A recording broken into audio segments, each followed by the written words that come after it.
অজানা হাইব্রিড ঘাস আমার এই জমিতে। এখানে 1 একর জমি।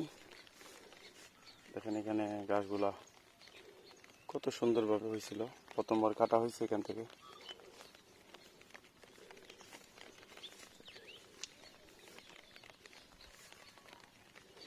এই যে অবস্থা, প্রচুর ফলন হয়েছিল গাছটি।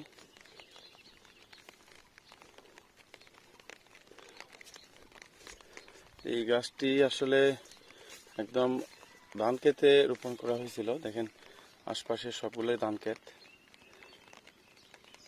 এই ধান ক্ষেতের মাঝে এই গাছটি যত উর্বর হয় ততই এই গাছটির ফলনও বেশি হয়।